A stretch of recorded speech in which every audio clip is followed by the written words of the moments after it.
On today's episode of the Bolt Crew podcast, the Chargers look to go 4-0 this Sunday against the Giants. Is the national media still disrespecting our boys in the powder blue, the Carolina blue, the Charger blue?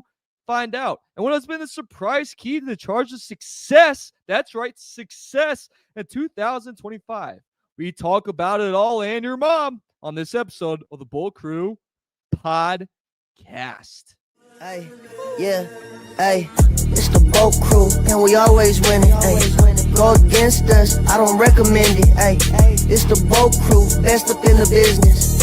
It's the Bolt Crew, repping for the city. Macking on and off the field like Khalil. They hate on us cause we keep it too real. I'm talking smack like Phil Rivers in the field. Oh, you mad again cause we kept it real? Why you mad? Hey, I'm talking smack, I feel like Uncle Dave. Hey, I bring the pain, I feel like Derwin James. I could run and gun, I feel like Herbo down the lane. I feel like LT the way I'm stiff arming these lanes. We just wanna win, we just wanna win, yeah. Ay, we just wanna win, we just wanna win, ay. Putting on for the city, putting on for the city. We just wanna win, we just wanna win, yeah. Hey everyone, welcome to the Thursday edition of the Bolt Crew podcast. Dave Palais, Josh Palais, Mario Heron. If you're new to the show, give a little bit of background on us. Again, I've been in the media for over 30 plus years covering the NFL for ESPN. Josh, at the same time, former Alabama quarterback, covered the NFL for ESPN and Sirius Radio. And we have Mario at the bottom of the screen, covering the NFL for ESPN in Chicago, but diehard Charger fan. And so we don't hold the Chicago part where he lives against them. At the same time, he's all in. I love when you did the intro, Mario, right there, and it was your first time doing it, that little bit of your flavor, but I love when you said the Chargers powder blue, and then you dropped Carolina in there too. You can never let the Carolina powder blue go. So I can't. No, it's in beautiful. the blood. I'm not gonna lie. It's a beautiful color, but it made me laugh out loud. But good job. You knocked it out right there, trying something a little bit different. It's a Thursday show, and Thursday shows are always a lot of fun. Okay, it's because we're gonna pick games at the end of the show. At the same time, you kind of get that feeling, guys, of the excitement factor. Yeah, Thursday night football's tonight, but the Chargers aren't playing tonight. The reason it's exciting is because the Chargers are undefeated and have a great opportunity on Sunday to stay undefeated as they take on the New York Giants, a team with a new quarterback and a team that hasn't had a win all season long, Josh. Yeah, we feel pretty good about our team heading into this game. You'd probably say out of the four teams so far, the Giants would probably be the third or the fourth best team we've played. We beat the Chiefs, we beat the Broncos, we've taken down the Raiders, and now it's time to take down the Giants. A big conversation that people have been having this week is, who is the Chargers' best receiver? Is it Ladd McConkey? Is it QJ? Is it Keenan Allen? I think it's so funny that we're even having this conversation 3 weeks into the season. The fact that Ladd McConkey is not the clear-cut wide receiver one, Mario, is such a good thing for this team, because last season it was so obvious he was the best option that you just had to cover him. You didn't really have to worry about anybody else. The fact that we have three guys that you could say he's wide receiver one, it makes it very difficult to go against this Chargers team. Yeah, if you would have told us back in June that we would even have the conversation, even think about anyone besides Ladd, really goes to show the kind of year the Chargers have had already this year and how much this room has improved. Like Quentin Johnson, the leaps that he's taken as a receiver, Keenan Allen, the resurgence that we've seen from him. And, we've almost forgotten just how talented Ladd McConkey is and how great of a player he is. But Dave, it's a great conversation to have, and it's going well for you when you have to sit there and debate it for about 15 minutes in your head of who really is the best receiver at this current moment. Yeah, I mean, I'm with you on that. Look, the receiving game is something we've been concerned about for years. Keenan Allen has come back as the good Keenan Allen, and I think there's a reason why he was sitting out there. He went to Chicago. Everyone talked about he was out of shape, and look, he was there for a long time. Every team in the NFL could have made a run at Keenan Allen almost all the way to the very end, and it was because Mike Williams retired that the Chargers were able to bring him back. Keenan Allen has been a tremendous plus, scoring a touchdown in every single game. They got the old Keenan back, not deep dish Keenan, and Keenan looked like he loved the deep dish pizza in Chicago, and it was like a little bit of a gut, a little bit of the effort, where I'm sure Bears fans were like, wait, this guy is supposed to be a guy that Philip Rivers used to love? He looks terrible. And yeah, he had over 70 receptions, but he didn't look like the Keenan Allen Charger fans know. The Keenan Allen we're seeing now is the Keenan Allen we've always seen. And when you need to get the ball to him, just like you said, you got to get the ball to me. You need a first down. You need a touchdown. I'm your guy. I'm always open. And he has been. He has come through every single game in an important situation where we needed him to come through. And he's been that way. I think for me as a fan, guys, I'm learning more about QJ. Okay. And I'll accept QJ for what he is.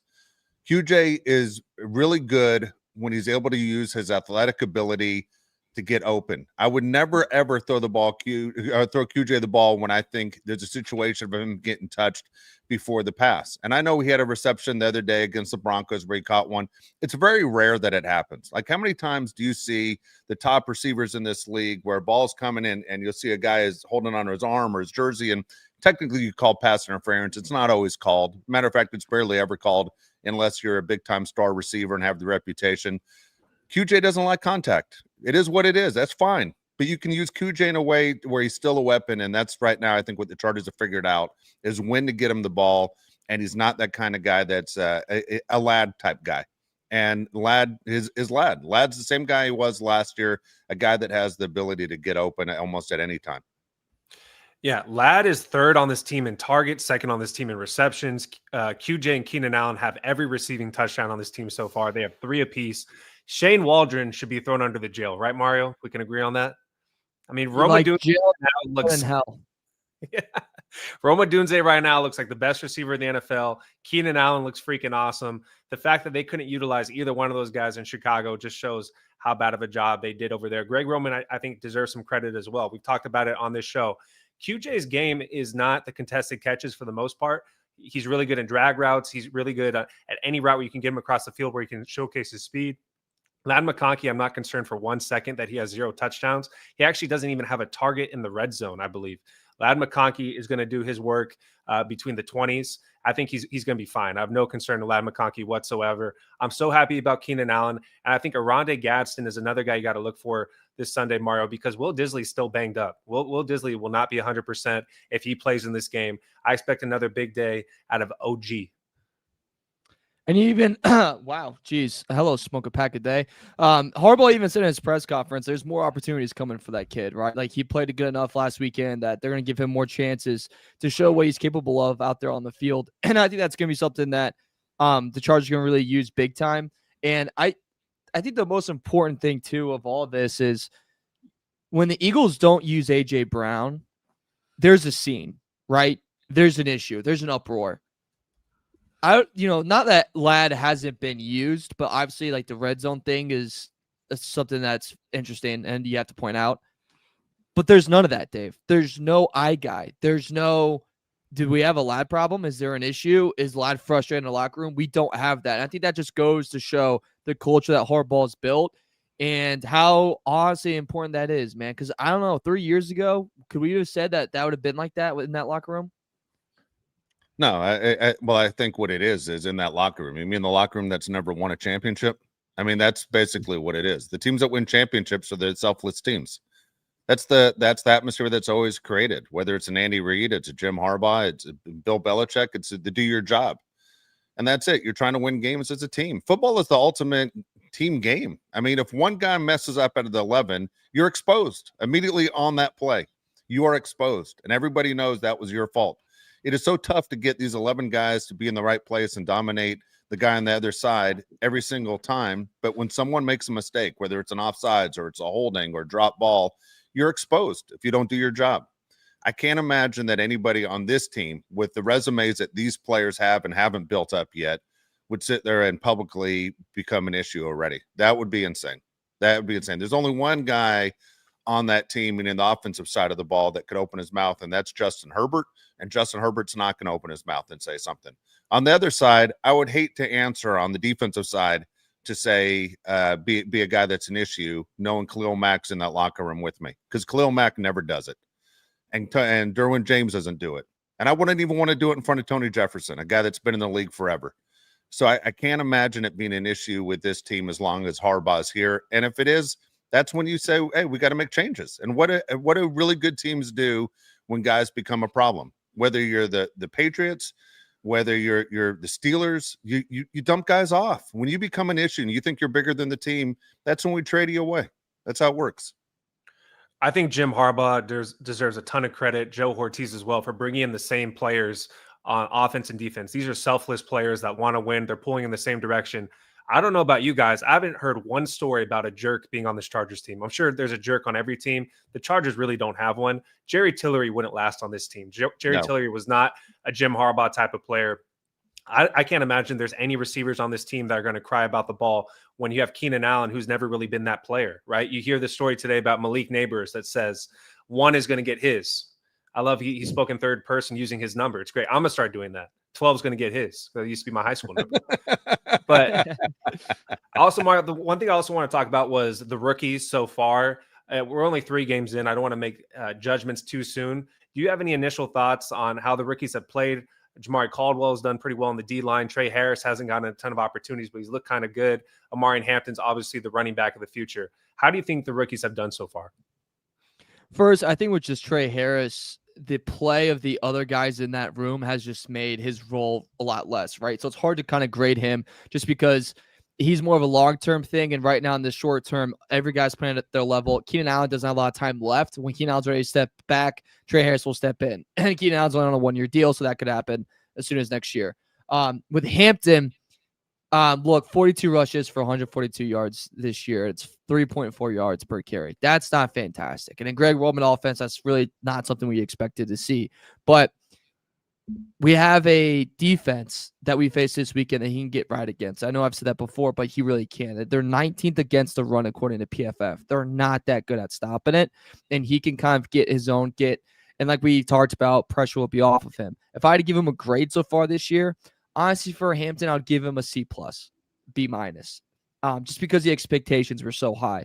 Caldwell, I think, is a guy that hasn't gotten as much love as he should, Dave, because, again, asked to fill pretty big shoes with Ford gone, and I would say he's filled those pretty damn well. And also, I love watching that guy jog on and on to the field because he does like the big man like face up a little bit. That's my favorite. That's my favorite run of all time. I'm with Mario on this. And look, the receivers that we're so excited about and what they can do. Look, man, the receivers have done their job, the ones in front of them. And, you talk about preseason games. Do they mean anything? Look, there are some drop balls that happen, that people pay attention to. And if you feel like, am I sure with that guy's hands to put the ball into his hands as a rookie and not sure he's going to catch it when he didn't catch it in a preseason game? I'm not so sure. I imagine you're going to get those guys in when the score dictates it's time to get those guys in and get the reps because you're going to need them. They're going to be part of this franchise, hopefully for years to come. You just haven't needed them. Hampton's, I think basically things are going to change. But if you look at the running game in the NFL, it is basically non-existent for most of the teams in this league. There aren't dominating running backs putting up huge stats unless you're Jonathan Taylor going against the Titans. You don't see those kind of games so far. And so Hampton, I think with Najee Harris being out, you get back to see his numbers start to spike a little bit more. I'm with you on the grade, Mario. It's not crazy impressive. He hasn't hurt you. He does have, 1 touchdown. But overall, I think he gets better. And let's be honest, if we were all running backs, would you want to run behind this line? This line is not the kind of line that gives you the kind of confidence that you're going to have a tremendous amount of success. Chargers practice participants yesterday. Mekhi Becton did not practice. Bradley Bozeman did not practice. Will Disley did not practice. Darius Davis did not practice. Trey Pipkins, limited participant. This offensive line is very banged up. How many injuries can you sustain, Mario, for a team that's trying to make the playoffs before you grab a guy? Maybe make a trade with a team that's not very good. We obviously need help on the edge with Khalil Mack gone. We need another running back, and our offensive line is decimated. Do you see the Chargers making any type of trade or some type of move to help out this team in its depth right now? I don't see it right now. Maybe if a team, like you said, gets really desperate, we shall see. But in this near future, I think it's, hey, let's route the guys that we have. Everything's going good now. Honestly, Dave, maybe a loss could help propel them to make a move because it just shows an area of like, hey, guys, this is a big area of concern. We got to do something here. But, I mean, if they keep stacking on these wins, I could see the management going, hey, we got the locker room. We got it in place. And we're only going to get better later on once we get healthier. Why sacrifice assets when we have something good going right now? look, I don't think they're going to make a trade, and I don't know if it matters. I mean, I'm looking at the schedule coming up. So they face the Giants, obviously expecting them to win. They face a Commanders team the following week. Jaden Daniels probably will be back for that game. Following week after that, it's the Dolphins, and then it gets a little bit tougher. And I don't know if it takes a loss to realize what you are. I think nobody knows more than what you are than the guys that see these guys every single day. I mean, we know as fans, look, you can fall in love with players. And I know we have people in the chat that fall in love with players. That's not how it works. You know, you got to understand, what is your true competition? Your true competition is figuring out who do you have to beat to get to the Super Bowl on the AFC side. And then can you beat the guys on the other side? Can you match up against teams like the Bills? Can you match up against the Ravens? Can you match up? You know what I'm saying? It's not matching up against the Dolphins or against the Giants. And so we all know that this offensive line isn't very good. We all know this team needs help. They could use another pass rusher in there. The thing is, this organization, and Joe Ortiz now in his, second year, third year, hasn't, where are we at? Second year for Joe Ortiz, that he hasn't figured out the situation where playing the game with making trades is what works for him. Those draft picks are really important to what he does and what the Ravens used to do. And that's just kind of the way you follow suit. There's something about it to me when a team like the 49ers, and I know the Niners haven't won in forever, or a team like the Cowboys, who when they needed Haley, they went out and made the move. We've seen teams that make those runs for the Super Bowl because guys were key pieces. I don't think it's bad to sit there and admit we are not the best at this position and we can go fix it right now, because there are teams like the Giants who are going to be selling. There are teams like the Titans, they're going to be selling. There are teams like the Dolphins going to be selling. And every one of those teams has players that can make the Chargers better. It's true. Even the worst teams in the NFL have players that would make the Chargers better today. I don't know if they make the trade, but I don't know how you can justify not making a trade when you have Justin Herbert and Omarion Hampton that are going to be behind that offensive line that really has so many injuries. Even when they weren't injured, they weren't very good to begin with. I don't know, man. You have Austin Deculus behind the offensive line as a backup. You have Andre James, who's probably going to start this weekend if Bozeman doesn't play. You have Jamari Sawyer, who's had his struggles. I think you really need to make a trade for an offensive lineman here, Mario. You expect the Chargers to have the 1 or 2 seed in the AFC with the way the schedule lays out the rest of the season, and also having a 3-game lead, or going 3-0 in the AFC West to begin the year. You need to make a trade to have this team move forward with momentum and also keep your best players healthy. Yeah, and have it where you're not just so top heavy and there's not just such a scare if someone goes down. That was a problem in the Tom Telesco era, was when we talked about it. Hey, when the first string drops, what happens? The team falls apart. You notice right away. It was never next man up in that era. It was just, we're a man down for the rest of the time and, play with one hand tied behind your back. That hasn't shown yet to be the truth here. I feel like a lot of the guys that have stepped in have played pretty well, but like you said, there's something that's more comforting about when you do add a guy that has a little bit more experience or is a better option than what we currently have the second or third string. That being said, I mean, we are facing a team, Dave, that I feel like this weekend the Giants are like Mr. Third String almost all around, besides Malik Neighbors and that defensive front. But this is a team that you just hope to kind of stay healthy and dominate them from start to finish, because they're not talented. They've had a really rough stretch of games. It's only going to get rougher for them. And you hope that you just dominate them in the fashion that other great teams would dominate them in the NFL. Dude, who are we kidding here? The Giants are a sinking ship, and they've been a sinking ship for a long time. There's no one that walks into that facility that go, this is a great place to work.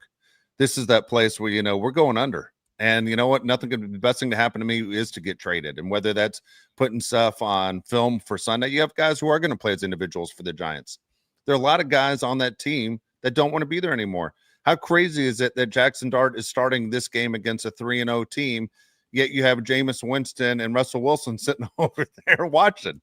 It's crazy. Brian Dable knows he's on his way out. Brian Dable, I guarantee you, this entire week is taking at least 2 pictures home with him every time he leaves that office, knowing it's just going to make it easier for me when I got to pack up. I'm on the way out. Like, I literally, you just start taking stuff out of the office now. It's over. The coaches know it's not good. It's not good for anyone. Joe Shine, you should have listened to your son. We all saw it on Hard Knocks. He told you to get Jaden Daniels. I almost cussed right there. You dumb guy. But I'm telling you, it's insane. We couldn't face the Giants at a better time. Let's be honest. We're sitting in a great situation. There's no way I'm looking at a trap game with a Jim Harbaugh type team. Not in this situation. It's not what's going to happen. They're going to go there and they know they're number one. It's New York. It's the number one media market. And anytime you face a team like the Giants or the Jets, I think it's a big deal for any team. There are guys on the Giants, and we talk about how great that defensive line is for the Giants. There are guys that say, I don't want to be with this team through 17 games. Just get me anywhere. Get me out of here. And we've talked about guys in the past. We'd love to see in a Charger uniform. My thinking is a lot of these guys won't end up in a Charger uniform, unfortunately. But at the same time, this is a great week for football for the Chargers because they have a chance to go to New York, take care of business, and just keep things rolling. I don't want to say this is a gimme game, but, man, this is as close to a gimme game as you're going to get. It's crazy how you just mentioned that Joe Shine should have listened to his son. He could have had Jaden Daniels and kept Saquon Barkley. This would be a completely different team with those guys. It's just nuts how things work out. Also, another storyline is Malik Neighbors is obviously on their other team. We were rumored, Chargers could draft him because we need a wide receiver help. We have Joe Alt on our team. We're very happy with Joe Alt. I'd like to point out that Jackson Dart, his well-being is not cared for in New York.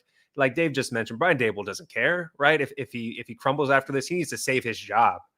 If his best opportunity to win is to put Jackson Dart in this game to give him some more time, he's going to do that. I expect the Chargers to make his life a living hell. The Chargers had the highest success rate against the pass entering week 4 at 67.5%. Chargers are number 1 in the NFL against the pass on defense. We've been absolutely phenomenal on defense. I expect Derwin James to make Jackson Dart see ghosts all day long on Sunday. And you know what? Shout out to brother Joe for giving us hopefully a very easy week 4 win. DePaul alum. We're not always the best, but we get there. And that's all that matters. We get, we find our way to the top, but we don't stay there for very long. Joe kind of has found the way. But you mentioned how good this defense has been and how awful this Giants offense is. Their O-line right now is 29th in pass blocking efficiency rating. 29th. They're going to be a revolving door. And Jackson Dart in college, when he was under pressure, according to PFF, his passing grade dropped from 92.9 to 60.3. It was a worry. When someone's in his face, that guy cannot handle it. As a rookie, we've seen it happen over and over again in the NFL. What do you want to do to the rookies? What do you want to do to a backup? You want to pressure the living snot out of them. Do you want to make him feel like you're there and everywhere all the freaking time? Not give him any moment, any space to make a read and make a play. This is a major disservice to Jackson Dart in so many different ways. You guys nailed it on the head. This was a move for Brian Daboll to save his job, to add another year on his contract, to go, hey, I got to develop this QB. Couldn't it be a worse game to develop him? He's going to lose his confidence. He's going to get beat up. And, if I'm Daboll, after every possession, I'm just going to tell him, hey, just keep your head up, because that's the only thing he's going to be able to do against this team. Yeah, so here's the deal, Jackson Dart. Again, I watched a ton of his games in college, and the criticism was with him when he faces a really good team or a team that puts pressure on him, his numbers drop dramatically. And that's why it was surprising to me, as I said in the last show, he actually became a number 1 draft pick or first-round draft pick because that criticism. I mean, this is what the NFL is. What's the line in college? There's somebody always open in college. In the NFL, nobody's ever open. Right. And we see it all the time where we go, how do you ever complete a pass in the NFL? It's so crazy. Guys are so good and so athletic. Jackson Dart's going to see a whole different brand of football. And I don't care what he looked like in preseason. He wasn't going against the starters. Teams don't sit there and play the starters, and they don't play at that speed level. We all know there are different speeds in this game. And in preseason, the talent, the guys who get cut play one speed. Then you have game schedule speed. Then you have playoff speed. And for a guy who's never been on the football field to see what it's like, especially going against a defense that is dominating, it is going to be tough because Jackson Dart, you be ready. 10 a.m. Sunday morning, you're going to have guys coming in your face all day long, and it's going to be tough. Pause. Sorry, Josh. Good God, man. You keep doing that to me where I have to talk after you say something out of control, and now I have to get my thoughts together. Yeah, they're going to make it very tough on him. Like I said, mentioned Derwin James. How about guys like Troy Dye, right? Somebody that needed to step up when Denzel Perryman went out. He's been absolutely phenomenal. Junior Colson's going to be out for the year. We needed somebody to be in that linebacker spot and step up, and he has in a big way. How about Tony Jefferson, a guy that was on the practice squad, a guy that got cut, a guy that they brought back who's playing at an all-pro level? This defense, there's not many superstars. You really just have one in Derwin James at this point, but they rally together and they play team defense, just kind of like our offense, right? We don't have a ton of superstars on the offense. We really have one in Justin Herbert. We play team offense. You don't know who the ball is going to go to on offense. On defense, you really don't know who's going to be making the plays. It's probably going to be Derwin James. It's probably going to be Henley, but that doesn't mean that anybody else can be getting an interception, getting a sack, and making life really difficult on Jackson Dart or anybody else on that Giants team. My favorite thing so far about this Chargers defense is the bend don't break. You can get into the red zone. You can get close, but we don't let you get anything more than 3. They're the best red zone defense right now in the league. And if I am the New York Giants, that screams to me that if we want to score, I feel like the only way they can score, Dave, is through big plays. But their big explosive plays can only come from Russell Wilson because he can just still chuck the crap out of that deep ball. Jackson Dart I highly doubt in his first game they're going to really look to do that. If they do, like, good on them, but then his completion percentage is going to be like 30%, and then there you go. Congrats. You just really dismantled his confidence again. But I see the Giants maybe scoring at most 10 points. Like, if I was going to give them a range, I think it would literally be 10's the highest and lowest is 0, and that's it. Just because even if they get close and they're down and Dable's like, a field goal is not going to help because we're down 3 scores anyways. Let's go for a touchdown. Then they don't get it. Then we take the ball over. There's just no way they lie at the scoreboard at all on Sunday. I'd be shocked if that happened. I'm with you on that. I'm with you. Matter of fact, I'll give my score prediction like the rest of us at the end of the show. But Mario, I'm with you. One thing I want to point out on the show before things might change or don't change is Greg Roman and how much, people have criticized Greg Roman of being the offensive coordinator for this team. And is it a boring offense he runs? Is it an outdated offense that he runs? Greg Roman has changed. And so Greg Roman so far through 3 games, he's had 108 passing attempts, 79 rushing attempts. Okay. And so I know you take what the defense gives you, but there's a concerted effort to make sure Justin Herbert is the guy. And we're going to put the ball through the air because we trust what Justin Herbert can do. Compared to last year, guys, at this time, 3 games in, the Chargers had 91 rushing attempts compared to 66 passing attempts. And that's a dramatic change for what the Chargers were trying to do and what the Chargers are doing now. And remember, they got off to a 2-1 start. Things went to hell against the Steelers when there are injuries all over the place in week 3. But overall, there's a different look that the Chargers are throwing at teams. I'm sure they're going to get to a point that with Hampton's going to be a guy that they're going to count on a lot more to run the ball. But overall, I tip my hat to the Chargers just saying, you know what, we can be better. And this is how you win games in the NFL and trust what number 10 is going to do by putting the ball in his hands. Yeah, it doesn't take a rocket scientist to figure out that the best opportunity for you to win is to put the ball in Justin Herbert's hands. A ton of credit should go to Keenan Allen. The reason that Justin Herbert handed the ball off so much last year was because the guys couldn't get open. Greg Roman relied too much on the run, and we just didn't have much depth in the wide receiver room. The fact that they brought back Keenan Allen makes such a difference to this team, and a lot of credit should go to Mike Williams for retiring because, honestly, if Mike Williams was on the team today, I don't know if the Chargers are 3-0. Mike Williams is just not the same type of player as Keenan Allen is. Keenan Allen is obviously a lot better with the Chargers than he was with the Bears. He just needed, the home cooking, right, to get back with Justin Herbert. Justin Herbert's going to make a push for the MVP. Obviously, we care more about winning in the playoffs than Justin Herbert winning MVP. But if you have 3 receivers and maybe Oronde Gadsden going into the remainder of the season that are all threats, I don't know how you defend the Chargers, Mario, because you're going to have a very good running back in Omarion Hampton. You're going to have 4 really good receiving threats and maybe 5 with Trey Harris as the playoffs get near. This Chargers team's dangerous. I think there might be more dangerous on offense towards the end of the year than they are on defense because guys are going to be more comfortable working with Justin Herbert in the Greg Roman offense. And how the hell are the G-Men going to do anything about this? Because they haven't stopped anyone yet this year. They go to Jaden Daniels. He goes 19 for 30, 233, a touchdown. Prescott throws 361 on him, 2 touchdowns. Probably one of his best games I've seen him play, to be honest with you. Mahomes, even though it was ugly, but still got 224 on him and a touchdown. And Herbert's been on fire this year. He's averaging around 286 passing yards per game. The Giants secondary has not posted a grade above 69 on PFF this year, and you bet your ass I was so pumped that was 69. Let's freaking go. See me on Saturday night. And the Giants are also 28th in passing yards allowed at 252 right now per game. This is a game where Herbert on Monday could be talked about as MVP once again. This could be a game where on Monday, since you mentioned, Dave, the national stage, and you get the New York audience, that we sit here and go, is Justin Herbert currently the best quarterback in the league? Is it now Allen, Herbert, and Lamar? Is that the new top three guys? Or those are three monster heads that sit above the rest of the league?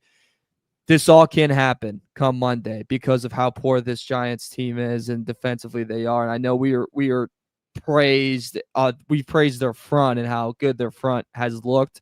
But Dave, to be honest with you, some of their stats aren't the best, or you just think they'd be better, right? 30th in defensive EPA per play. I thought that'd be better with that front. I already mentioned the 28th in passing yards. I thought that'd be better. They're 12th in sacks in the NFL. I thought that'd be a lot higher. Like, they've just really undershot this whole past 3 weeks, and I just don't really see it happening in week 4. So do you think we've overlooked this front so far, or overhyped, if you will?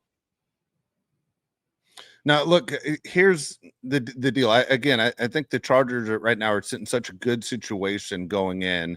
I don't know if they look at, rankings. I spent a lot of time before the show looking at where the Chargers are. Like, they're 6 out of 32 in offense. All right. The only teams in front of the Chargers right now in offense: Bills, Colts, Lions, Cowboys. Okay. Rams. The Rams and Chargers are basically the same. Defense, we're 8th overall. We give up 77 yards a game. But only 4 touchdowns? I mean, pretty incredible. So you can sit there and bend all you want as long as you don't break. And so when you look at the Chargers and 2 of their 3 wins are against teams that made the postseason a year ago, pretty impressive, right? And I don't think the Chargers are getting the credit they deserve. One of the things I threw out there that I saw today, and I know it's just opinions, but opinions are what we talk about when you play once a week. And we talk about on Tuesday's show how the Chargers are starting to get noticed. FanDuel did their ranking system with the arrows going up and down, and they have the Chargers actually going down after the game against the Broncos. They dropped the Chargers as to the 9th best team in the league with a red arrow going down. Kind of disappointing, yet you have the Ravens, who are still listed as the 2nd best team, who haven't looked anything close to a complete football team right now. By the way, the number 3 team in the NFL is the Chiefs. Now, that's ridiculous. Head-to-head, they just played a couple weeks ago, the Chargers and Chiefs, and the Chargers clearly showed they were the better team, yet they have the Chiefs at 3 and they have the Chargers at 9. And so whether that's one of those deals where, as Nick Saban used to do when Josh was at Alabama, that became bulletin board material. It was all over the place. It's hard to get a trap game when you're sitting there and you're going, the rest of the world doesn't respect you. And at the same time, I would have this kind of stuff all over the facility. They still don't have faith in you. It's one of those where, again, it's just FanDuel's opinion, but it's disappointing when you see the arrow going down. We got worse from going 3-0 and cleaning up right through our division. It's rage bait, and it reminds me of Waterboy, right? Where he goes, you know what that means? Kids don't do crack. Like, that's just what I mean. I don't think Jim Harbaugh is going to call a team meeting and say, do you guys know where FanDuel ranked us? Like, can you guys believe where FanDuel ranked us? Like, they don't give a crap. I think it's ridiculous. It just shows that FanDuel is either not doing their homework or they're too invested in trolling the Chargers or other teams. It doesn't mean anything to me. The fact that they would have the Chiefs ahead of the Chargers at this point means they might not be paying for their NFL subscription. They're not watching the games, because obviously the Chargers are a top 5 team in this league. I think the Chargers are a top 3 team in this league. There's going to be many problems for teams that face the Chargers because they have an elite defense. They have an elite quarterback. They have an elite coach. There's just a lot of things going in the Chargers' direction. We're going to do our score predictions later on, but I think this could be the biggest blowout of the season, the way that it's shaping up for this game. The difference between the Broncos and the Giants was the Chargers gave up big plays. Gilman obviously gave up some big plays against the Broncos. You'd expect them hopefully not to do that in this game. Also, the Broncos have an elite corner in Patrick Surtain. He hasn't played great to begin the season, but he's also an elite corner compared to what the Giants have. The Giants do not have a good pass defense. This is an opportunity for the Chargers to have those big plays against the Giants and to limit the Giants to field goals and to maybe even shut them out. I agree with Mario on the 10 points. If the Giants score more than 10 points in this game, I would actually be surprised. Shocked, rather. I was trying to find their total in betting. And the thing I actually found was on FanDuel, speak of the devil. You can bet Giants under 1.5 touchdowns, and that's plus 150. I would bet that right away. The Giants, even if they get close, like I said, they're going to get set up for field goals because of that red zone defense by Los Angeles. Dart's not going to be able to find a lot of guys. They're not going to be in there often. They're going to be on their side of the field. They play field positioning game with Los Angeles, it's just not going to go their way. And if you had to do like a ranking of locker rooms of the message has died, I would say Dolphins, Giants are probably 1-2 in that fashion, Dave. Yeah, I'm with you. I'm with you. You guys want to get to picking the games? Yeah, we can pick the games. Let's do it. And also, as I saw Josh wrote in the chat as well, we want the people who are in the chat, give us your predictions. What do you think the scores are going to be? The final score is going to be between the Chargers and Giants as well. Want to know what you think. All right, so here we go. Last week, as I said, actually, Josh, you ended up with the best week overall. So the way the standings look right now after week 3, when I went 5-11, Josh went 8-8, Mario went 5-11. So it wasn't a huge winning week for anybody. Just Josh hitting 500 was a plus. it's kind of the way it worked out. So here we go. We're going to start off with Thursday night football, and we're going to sit here and we're going to go with the Cardinals taking on the Seattle Seahawks. Who took Marvin Harrison Jr.'s powers, right? Like, what happened? My God. Dude, what happened? He all of a sudden he's trying to catch the ball like QJ used to with his chest. What happened? You remember when they used to work out together and you're like, wow, he's a lot better than QJ? Not anymore. I mean, the picture of him catching the ball and looking up, like, I don't even understand how that works. Like, why are you looking at the sky when you try to catch the ball? Anyways, I have the Seahawks. Cardinals are hosting. Yeah, Cardinals are hosting. And they're favored by 1.5. Okay. James Conner's, out, obviously that bad injury. I think the Seahawks win this game. I think he was looking up to pray that he catches it. You know what I mean? God. He's just like, praise be, our Father who art in heaven. That be in thy name. Forget the rest. I got Seahawks. Mike McDonald. I have the Seahawks as well, guys. Seahawks, I think they're an underrated team. I think Seahawks are pretty damn good. Minnesota Vikings, they're favored by 2.5. They're at the Pittsburgh Steelers. Again, Aaron Rodgers is struggling with his new team. Shocker, Steelers offense is struggling as well. Vikings favored by 2.5, and I'll go first. I'm going to go Vikes in this game. You believe in Carson Wentz? Is he playing this game? Is he? Yeah, he is. JJ is going to be out for a minute. Yes, good for them. That's good for the Vikings. I believe in the Vikings defense is what I believe in. Okay. Yeah, Vikings have a very good defense. I'm going to go Vikings as well. That Steelers team's not very good. They've had injuries. I think the Vikings handle this game. Rodgers. I like the Steelers. 2.5. You do. You like the Steelers. All right. Call me crazy. All right. All right, here we go. Houston Texans are struggling. They're favored by 7.5, though, over the Titans at home. Texans don't have a win. Neither do the Titans. This is the game. Again, if we were chosen broadcast, this is the game they would give us, guys, right here. Mara, you go first. Texans at home. Did they get that first win and did they cover? You said 7.5, right? 7.5. Yeah, I'll take Tennessee Titans. Callahan, not calling plays. First step. I think big mistake, by the way. It's what he's known for, is calling the plays. I mean, why don't you just start packing up right now? Seriously. I mean, it's the reason you're there is because you used to call plays. Yeah.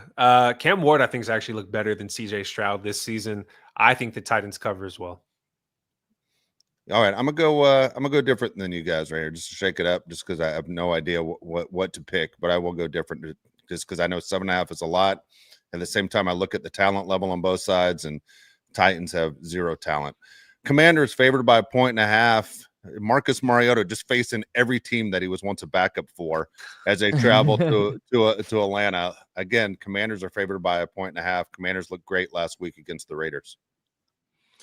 So I don't think there's any team that looked better than the Commanders last week. I don't think there's any team that could have looked worse than the Falcons last week. For that reason alone, I'm going to go Commanders. Where were you for the Marcus Mariota revenge tour? Right? So I'm going to tell my nephew one day. I'm going to go Commanders. I think Falcons are flirting with a QB problem. I think so, too. I wouldn't be surprised if all of a sudden Kirk Cousins is finishing that game up. Again, battle of players that played for the other team. Kirk Cousins enters that game. Did you see the quote that Morris had? No. it was something like they asked if he would do that this year, and he said something along the lines of Kurt lost his job last year. And it's Wow. just like, well, you don't have to put it like that. You could have just said Damn. you believed in Penix still. Like, jeez. Good So God. you're both you guys are going Commanders. I'll go opposite of you as well this time. I tell you, I never do well with Atlanta, so you guys should feel comfortable with this one. I am going to take the Falcons. I can't imagine they could look any worse than they've looked the last 2 weeks. I already regret this pick, by the way. Bills favored by 14.5 are at home against the worst team in the league in the Saints. 14.5 is still a tremendous amount of points. At the same time, my goal is to never pick the Saints this year, and I'm going to take the Bills to cover. Dude, 14 seems way too low. For my opinion. Like, I think Bills have It looked was great. 15.5. It moved to 14.5. It I was about to say, you 15.5. still find some 15s around too. Yeah, I'm going Bills as well. I just think complete blowout in this game. I can't. I'm interested to see what the injuries would be like for Buffalo. I don't know if that's going to matter that much. But for 14.5, I'll take Buffalo. But I'm really not that confident because maybe Saints can get a little lucky. You know, it's the Saints in their first 3 games have used 3 different helmets. Is that what they're going at for? That's what they're marketing is how Just many gotta helmets find they can use. Yeah, find the 1-in-1. Yeah, those poor guys in the back. This team sucks, and we got to change these face masks out every goddamn week. You know how long it takes? Guess I'm never going to eat dinner at home tonight. Damn it. The guy keeps having to put the green dot in the new one. Like, Yeah. God, be here for another hour. Next up, you got 2 undefeated teams facing off against each other. You have the Eagles favored by 3.5 on the road against the Buccaneers. Yeah, I like the Eagles to win this game by at least 10 points. The Buccaneers have not looked good. The Buccaneers have looked not good at all, actually, for a team that's undefeated. I like the Eagles to put it together more in this game. I'm calling Devontae Smith a touchdown. What do you got, Marlon? This is a really hard one for me to pick. I'm gonna go Bucks because I feel like both teams haven't wiped anyone. Like they're close. They just like to be close. You know, See, it's like the couple that always has to be next to each other. They just like to be close. I think the Eagles can almost win any game they want, and they turn it on when they need to. Whereas the Buccaneers have to do everything they can to pull it out at the end, and they've done it unbelievably the first 3 weeks, much better than Sean Alexander has, who by the way is having his 14th kid that they just announced. So, congratulations, man! 14 kids, Philip. Yeah, roll tide. No kidding. Roll tide. No kidding. All right, Detroit Lions, they're at home. They're favored by 9.5 over the Cleveland Browns. The Browns, of course, can't surprise many more people after what happened to the Packers. If you're Dan Campbell, you got to be able to talk your team up, man. There's no way you slip to the Browns. What do you have? Got Mario? Give me the Browns, the dog pound. Woof. The Bulldogs. Yeah, shockingly, I agree with Mario. I think the Browns cover in this game. Woo. All right, I'm going opposite. I'm going Lions at home on this one. I'm going to go to Detroit to keep it going. On to the next one. It's the New England Patriots favored by 5.5. They host the Carolina Panthers. Yeah, I like the Panthers to cover in this game. I think that line's a little too wide for what the Patriots are. Worst line in sports is at 5.5 in NFL. Worst line in sports. I'll go Patriots because I feel like they won by a touchdown. Like Bryce Young pick, bad fumble. I'm not Under sure. Big time. I'm going to go Panthers on this. What did the Panthers win last week? 30-0.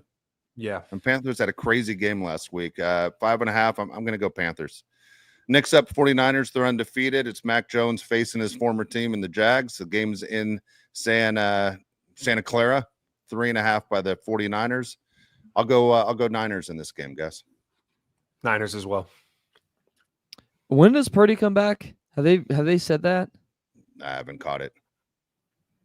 I'm trying to. Of course, it's a video because why not put it in written form? I'll go. I'm gonna go ahead and kiss a dog and take Niners -3.5. Okay. Purdy comes back. He wheels and deals. Trevor Lawrence gets in a fight with his coach. Brian Thomas doesn't care. Another great big game right here. It's the Rams. They're favored by 3.5. They're hosting the Colts. The Colts have to go to LA twice this year. Yeah, I feel like the Rams are going to handle the Colts in this game. Like the Colts are going to come down for heaven. This is just what I believe. I think the Rams win this game by at least 10 points.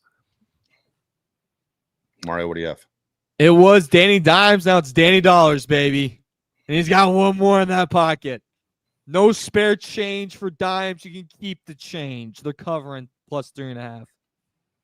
All right, I'm going to go other way. I'm going to go with the Rams. I think the Rams are still one of the better teams in this league. Interesting game. You have the Ravens, who we're all rooting for this week. Ravens favored by 2.5 on the road against the Kansas City Chiefs. What do you think? But it's a tough one. I tell you, I'm going to go with the Ravens. We haven't seen the best of the Ravens. I think we've already seen the best of the Chiefs. I'm going to go with the Ravens.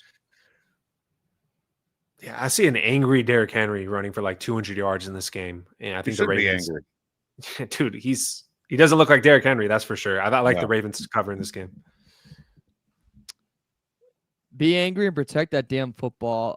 Chiefs run defense is not fantastic. Giving up 130 last game, currently 18th.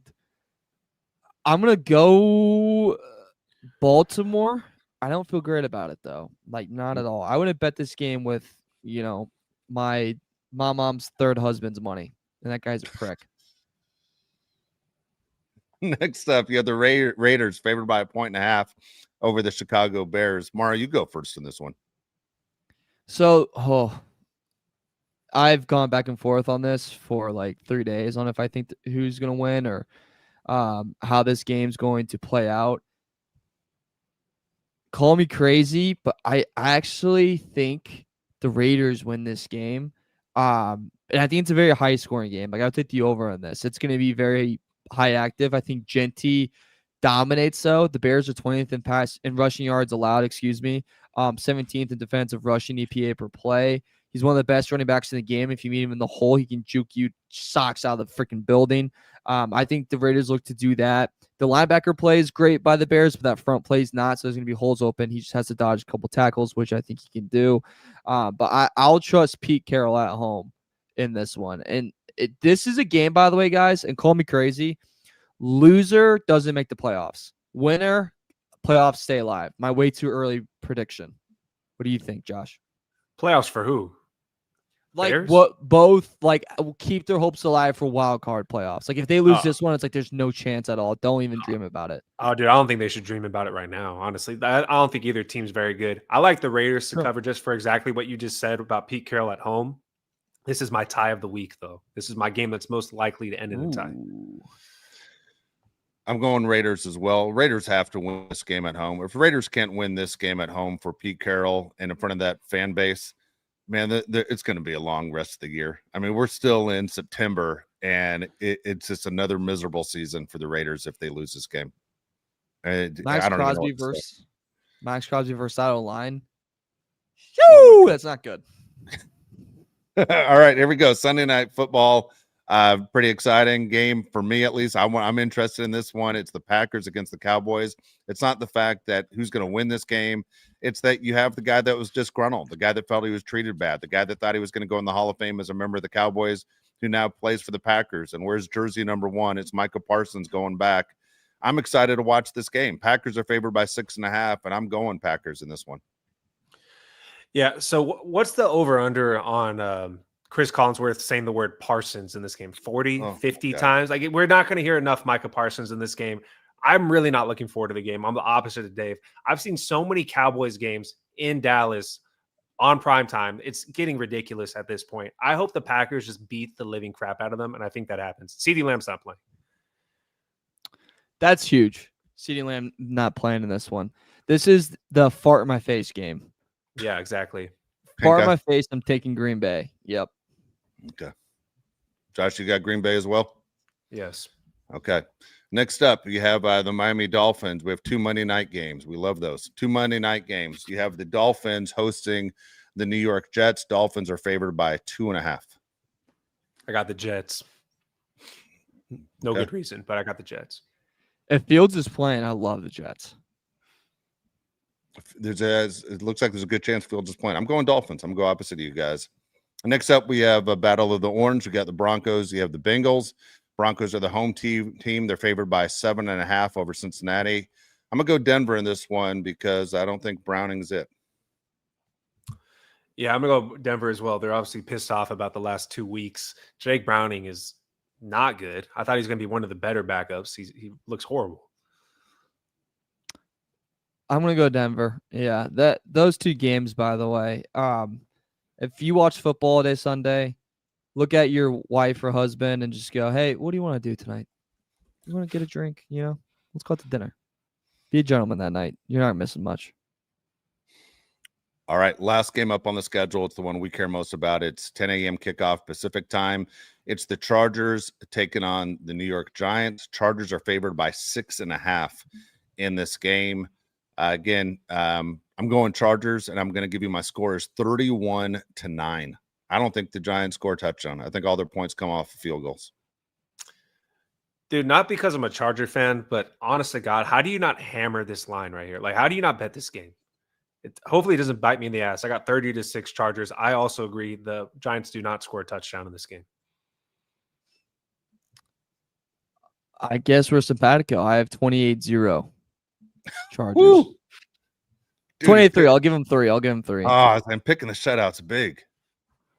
I love picking the shutout. Never had it happen before. It could get really ugly. Like this could get. I hope so. Terrifying. Good. Yeah. We got tons of chats here. We got to raffle through these, okay? We're going to start off with oh shoot, we're supposed to do players of the game real quick. Should we do it now or should we do it later? Let's go now. All right, player of the game. I'm going to go Ladd McConkey. He gets in the end zone in this game. On defense, I got Troy Dye leading the team in tackles. All right, so for me, going a little different taste for you guys.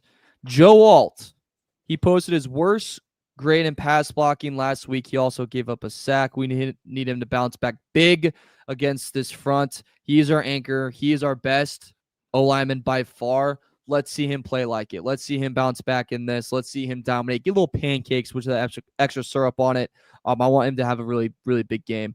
The other one I have, and I know we say his name all the time, and it's probably really annoying, but Hampton's my other. Giants been torched on the ground.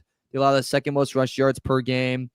Total rush yards, I'm sorry. He is RB1, and he can get it going anytime he wants. Hampton also ranks 5th among running backs with 6 carries inside the 10. It's a little Hampton touchdown, anytime touchdown. Don't be afraid of it. Giants allow the 3rd most rushing touchdowns in the league, so don't be afraid to whip it out and sprinkle if you get what I'm saying.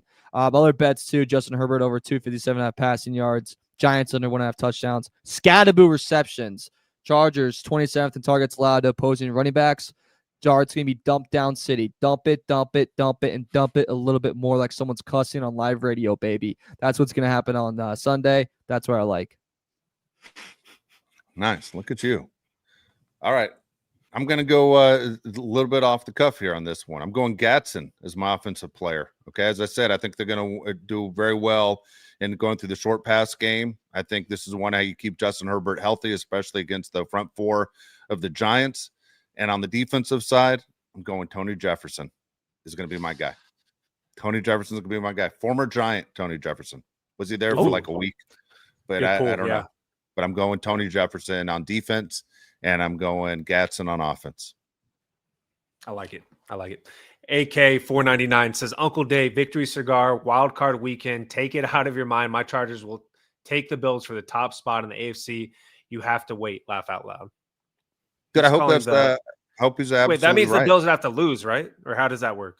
Because if we're both undefeated, I'm not good with math. How does that work? That's what he said. We said we're going to be the number 1 seed. So AK is calling the Saints over Bills upset. You heard it here first. Oh, I think he's point differential too. That's, I think, maybe. Here we go. Matthew Dahl 499 says, what do you think Parsons does when he sacks Prescott and looks at Jerry Jones on Sunday Night Football? It's going to happen, right? We can all agree that this is going to happen. He's going to sack Dak Prescott. I'm actually going to bet on that. And then he is going to do some type of gesture towards Jerry Jones. I agree with Matthew on this. I hope so. I bet he moons him, Dave. He moves him. Dude, he's not going to moon him. Dude, he gets suspended by the league. I'd love to see the big chop, though, right towards his box, the 2-hand chop. But Jerry Jones blew this one. He messed it up. I mean, there's certain owners that screw these things up. They think they're too smart. Man, he made a huge mistake. A guy in his mid-20s on his way to the Hall of Fame, and he messed it up. I mean, I still don't know how the NFL hasn't fined or suspended Jerry Jones for trying to negotiate without a player's representative. It seems like it's illegal as hell. It's ridiculous. Where's the players' union? Yeah. What about on the Star, right? The old TO? Oh, Stand yeah, on the Star? Can you Yeah, imagine that? He goes and That'd be starts cool. dancing on the Star. Woo! I would do that. Roberto Castellon 499 says, best podcast out there. Thank you. Thanks for keeping it real. Bold prediction, Trey's first TD on Sunday. Is it time to cut Conklin? He looks awful out there. What do you think, Dave? I like that. I like the bold prediction, though. I like Trey's first touchdown. I like that. I don't know. I'll ask you guys. What do you think about cutting guys? I mean, it seems like we get injuries all over the place. Every team does, but we've had guys drop like flies before the season even began. Chargers have such bad tight ends as a whole group that I don't think you're in a position to cut Tyler Conklin, even though he hasn't looked good. That's what I was looking to say. I don't think that position group's just, you don't have the liberty to. No. AK 499 says, bold prediction, Herbert 400 passing yards, Ooh. 4 touchdowns. Chargers win 34-10. MVP favorite Monday morning, 4-0. Oh yes, Ravens lose 23-27, 1-3. They're frauds. Laugh my ass off. There you go. Yeah. No, look, here's the deal. Number one, AK hates the Ravens. We know Yes. that for sure. Dude, here's a pet peeve of mine. I know it's on a rant, but dude, stop What are you giving gonna the say? scores in reverse. Yeah. Yeah. What are you, my wife? Like, why do you give the scores backwards? Stop. Yeah. That is a pet peeve of mine as well. Alex Corona 199 says, QJ is developing nicely. Keep the faith, bolt up. Yeah, he's definitely been the biggest surprise for me on this team. What about you guys? But if he mosses someone again, Dave, I'm gonna be shocked. Like, hey, whoa, what happened here? I saw someone who got upset because I gave him a compliment at the beginning of the show, but then he thought I threw an insult in at the same time. That wasn't my point. My point was you use the weapons that he's able to give you. And again, I just don't think he's a contact guy. Some guys don't like to be touched. I don't think he likes to be touched. He doesn't like to fight for the ball, and he's not going to do well if there's contact involved. Now, look, he had a bad experience in preseason. You know, he got the crap knocked out of him. But he's never been that guy that seems to have faith in his hands and to fight for it. But he's a good enough route runner, and they know how to use him to create space. And as long as Justin Herbert can find them without guys touching him at the same time, he's going to be fine. Do you like to be touched? Yeah. I like Only on the contact. weekends. The right moment. Depends what song's on. Okay. Steve Dwyer says, did Dave buy 17 cigars at the start of the season? I bought more than that. I bought enough to get us through the Super Bowl. God dang it. Damn it. I love that. And a parade. You brought confetti too for the parade. Dan 499 says, do you think Tony Jefferson will be a Pro Bowler this year? I do not. I've been following Tony his entire career because we went to the same high school. Even though I can't get him on the show, I don't know why. If anybody knows Tony Jefferson, tell him Bolt Crew Podcast wants him on the show, for God's sakes. Dude, his dad lives down the street from me. I'm like, when I see his dad, I'm going to say, dude, we've been trying to get your kid on for the longest time. We've known him. We've known, literally, this is not a name drop. We've known Tony's family for like 20 years. Like, what the hell's going on here? It's crazy. Through Little League, Mario through Little League. And let alone Josh was on the same high school team with them and they won a CIF. But good God, man. Let's just have his whole family on instead. Yeah. Dude, his dad's huge, dude. His dad's like bigger than Khalil Mack. He's huge. Like a huge bodybuilder. Yeah. No, I don't think Tony's going to be a Pro Bowler. Tony's just kind of never been that guy that's gotten a ton of recognition in the NFL, even though he's always been a very solid player. That's hard. Pro Bowl is so hard to predict too. Yeah. I'm with you. Mike G $5 says 33-10 Chargers. Dart throws 2 picks. Neighbors kicks over the Gatorade. Dude, I'm with you, Mike. I can see both those things happening. Yeah, what's the over-under on the picks? I'd like to bet on that as well. I think Dart definitely throws multiple interceptions in this game. I like the call, Mike. I would put that number at 2. I bet you it's at 1.5 though, Mario. Probably. What do you think it is? Yeah. I'm trying to see if I can find it. Fast. I got some bets to make after this show. Yeah. Only has for him to throw a pick. Yes, is -160. No, is plus money, obviously. So that's like the only one I see so far. That will probably come up Sunday though. Okay. Dude, there was a movie. I hope I'm getting the title right. I used to watch it when I was a little kid when cable first came out. It was called, I think it was called The Fish That Saved Pittsburgh. It was about a crappy pro basketball team in Pittsburgh. Dr. J was in the movie. And there's a guy on the team that hated being on the team. And as he's running up the court, he just pulls up his jersey and he has painted across his stomach, "Trade me." That's going to be Malik Neighbors. Dude, get me the hell out of here. This is a disaster. 2 picks is plus 217 for Dart. Yeah, he's throwing multiple interceptions. Sebio G 499 says, "Glad people are liking the intro for the most part, boys. Bolt gang. I think we could win the next couple games easy. Let's trade for some running back help." So Sebio G is the one that did the intro. I love the intro. I think it's great. I think we definitely win the next couple games. We do need a running back. I mean, how long are we going to wait, Mario, until we see that the Chargers made a move for another running back? While I think they're just going to give Hampton the keys and go, "Take it over, baby. It's your Mercedes now. Drive it." Dude, there aren't a lot of running backs out there even available. I mean, look what's out there. Again, anyone who plays fantasy football sees how slim it is to get anybody that you can sit there and trust. Right now, again, looking at the schedule after the Giants, you have the Commanders at home, then you have to travel to Miami, and then you have the Colts at home, and then the Vikes. I mean, it does get tougher, as we said. You're going to face some tough teams in there. But it's I don't know how long we can sit there and ride this thing out, but man, every single week I think we get fired up and going, man, they have to worry about facing the Chargers. Their fan base is they have to say to their fan base, man, we got to face the Chargers. You know, they're nervous.